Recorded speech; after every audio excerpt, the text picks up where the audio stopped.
इनका टारगेट यह था कि प्रधानमंत्री नरेंद्र मोदी को निशाना बनाए और उसके बाद हिंदुस्तान को इस्लामिक राष्ट्र बनाए।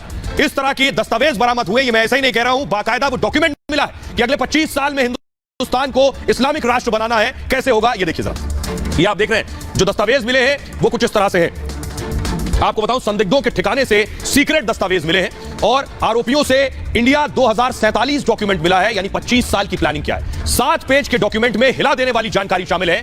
भारत को इस्लामिक राष्ट्र बनाने की दरअसल योजना है। लिखा है 10% मुसलमान अगर साथ दें, सोचिए जरा, लिखा है 10% मुसलमान अगर साथ दें तो इस्लामिक राष्ट्र बना सकते हैं। हिंदुओं के खिलाफ बड़ी साजिश का खुलासा हुआ है इस दस्तावेज में। नया टोला अहमद पैलेस को बाकायदा ट्रेनिंग कैंप बनाया गया था। इमारत की दूसरी मंजिल पर ये लोग ट्रेनिंग देते थे और लाखों रुपए की फंडिंग भी सामने आई है। अब मनी ट्रेल जो है, कहां से पैसा आ रहा था, इसकी जांच भी हो रही है। 80 लाख से ज्यादा का ट्रांजैक्शन मिला है। सोचिए, रिटायर्ड जज, 80 लाख का ट्रांजैक्शन। अब इस मामले में ईडी भी जांच कर सकती है।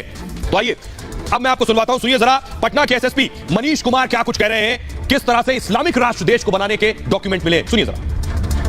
अभी तक हम लोगों के पास सबसे ऑब्जेक्शनेबल जो मटेरियल मिला है विजन 2047, जिसमें आप लोगों से मतलब मैं शेयर करना चाहूंगा कि इनका मकसद है कि 2047 तक हिंदुस्तान को एक इस्लामिक राष्ट्र बनाए, और इसके लिए उनका आह्वान है कि 10% मुस्लिम पॉपुलेशन भी अगर उनके पीछे रैली करेगी और हर घर से एक बंदा अगर पीई के आइडियोलॉग में चला जाए और एक बंदा उनके आर्म्स स्ट्रगल में चला जाए, तो ये बहुसंख्यक कमजोर जो उनके वर्ड हैं कि कावर्ड मेजॉरिटी कम्युनिटी, उसको ये घुटनों पर झुका करके इस्लाम को यहाँ पे स्थापित करेंगे। आइए मैं अब आपको बताता हूं इस सब के पीछे कौन है।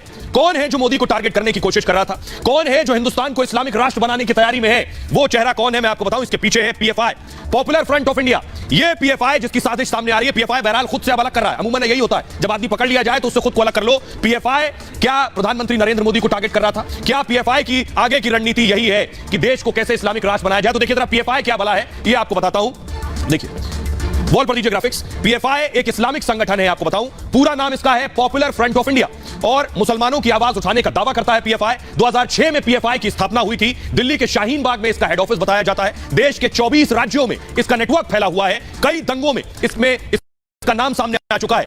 पीएफआई की एक पॉलिटिकल विंग भी है जिसे एसडीपीआई कहते हैं।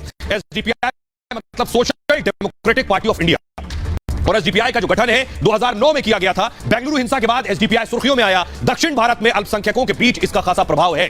अयोध्या राम मंदिर पर भी एसडीपीआई ने चेतावनी दी थी, कहा मंदिर बना तो ढाकर मस्जिद बनाएंगे। यह है वो पीएफआई। लेकिन सुनिए जरा, देश के अल्पसंख्यक और मुसलमान पीएफआई से कितना कनेक्ट करते हैं। मौलाना हाजी हसन अहमद रिजवी को सुनिए, इस्लामिक राष्ट्र पीएफआई की बनाने की जो ज़हनियत है उस पर वो क्या कह रहे हैं, सुनिए।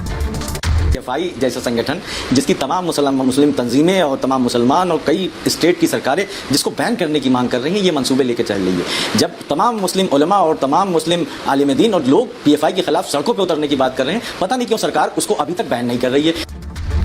तो वक्त आ गया है, पीएफआई जिस तरह के षड्यंत्र रच रहा है कि पीएफआई को वक्त पर बैन किया जाए, ऐसी स्थिति बन चुकी है। बहरहाल खबरों में आगे बढ़ते हैं। आज की अगली बड़ी खबर है, संसद में अब जुबान संभाल कर कोई भी कुछ भी नहीं बोल सकता है संसद में, कि सांसद खड़े हो गए, किसी के ऊपर भी कोई अमर्यादित भाषा का इस्तेमाल कर रहे हैं। अब बाकायदा एक रूल बुक आई है जिसमें बहुत से शब्द हैं और वो शब्द संसद में नहीं बोले जाएंगे। तो अब कौन से शब्द हैं जो नहीं बोले जाएंगे या सुनने को नहीं मिलेंगे, देखिएगा।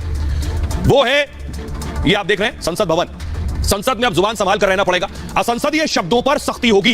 पहली चीज, असंसदीय शब्दों की बाकायदा एक नई सूची तैयार की गई है कि हमारे माननीय सांसद क्या बोले और क्या ना बोले। सूची में शामिल शब्द कार्यवाही से बाहर कर दिए जाएंगे। असंसदीय शब्द अमर्यादित श्रेणी में होंगे। इनमें कौन कौन से शब्द हैं मैं आपको बता रहा हूं। संसद में जुमला जीवी, शकुनी और जयचंद नहीं बोल सकते हैं। लॉलीपॉप, चंडाल चौकड़ी और पिट्ठू नहीं बोल सकते हैं। इसके अलावा कमीना, दलाल, खून की खेती, यह अमर्यादित शब्दों में शुमार है, पार्लियामेंट में नहीं बोला जा सकेगा। चिलम लेना, छोकरा, चरस पीते, ये वो शब्द हैं जो सूची में शामिल हैं। सांड, गरियाना, अंशंट, ये नहीं बोले जा सकते हैं। उचक्के, तलवे चाटना, तुर्रम खां, ये अमर्यादित भाषा है। ठेंगा दिखाना, आई विल कर्स यू और बिटन विद शू, ये सारी चीजें अब संसद में नहीं बोली जाएंगी। अगर बोली जाती हैं तो उसे हटा दिया जाएगा। बिट्रेड, ब्लडशेड और चीटेड, ये भी अनपार्लियामेंट्री लैंग्वेज है। डंकी, गूंस और माफिया भी इसमें शामिल है। और रबिश, टाउट और ट्रेटर, ये वो शब्द हैं जो नहीं बोले जा सकेंगे। लेकिन उससे पहले आइए मैं पिलर ग्राफिक्स के जरिए बताता हूं आपको कि दरअसल क्या बवाल मचा। इन शब्दों के बाद विपक्ष ने बवाल मचाना शुरू कर दिया है। वो बवाल क्या है जरा दिखाई जल्दी से। विपक्ष कह रहा है, ट्वीट करके, सबसे पहले जयराम रमेश का ट्वीट देखिए जरा। जयराम रमेश कह रहे हैं, मोदी सरकार की असलियत बताने के लिए विपक्ष द्वारा इस्तेमाल किए जाने वाले सभी शब्दों को अब असंसदीय माना जाएगा। डेरेक ओब्रायन कह रहे हैं, अब हमें संसद में भाषण देते समय बुनियादी शब्दों का उपयोग करने की अनुमति नहीं दी जाएगी, जैसे शर्म आनी चाहिए, दुर्व्यवहार किया, धोखा दिया, भ्रष्ट, पाखंड। मैं इन शब्दों का इस्तेमाल करूंगा। उनका कहना है मुझे निलंबित कर दीजिए, लोकतंत्र के लिए लड़ाई लड़ूंगा। सोचिए, अब सांसद अमर्यादित भाषा इस्तेमाल करने के लिए जो अनपार्लियामेंट्री डिक्लेयर की गई है उसके लिए भी लड़ाई करने को तैयार है। अब सुनिए जरा बीजेपी क्या जवाब दे रही है और स्पीकर ओम बिरला क्या कह रहे हैं, सुनिए। जहां तक असंसदीय शब्दों की सूची का विषय है, जिस प्रकार से एक भ्रम की राजनीति विपक्ष हिंदुस्तान में कर रहा है, ये आज हम सबने देखा है। मुझे आश्चर्य होता है कि हर विषय में इसी प्रकार देश में एक भ्रम की स्थिति उत्पन्न करके एक अशांत वातावरण बनाने का प्रयास जो विपक्ष और खास करके कांग्रेस पार्टी करती है, आज हम सब देख रहे हैं। लोकसभा की एक प्रक्रिया है, जो प्रक्रिया 1959 से चल रही है, और मैं यहां बताना चाहता हूं कि जो डिबेट और चर्चा में जो लोग चर्चा कर रहे हैं, वह माननीय सदस्यों को भी या अन्य जो संसद के दरवाजे जिन्होंने नहीं देखे, वो भी जो चर्चा डिबेट कर रहे हैं, जिनको संसदीय परंपराओं की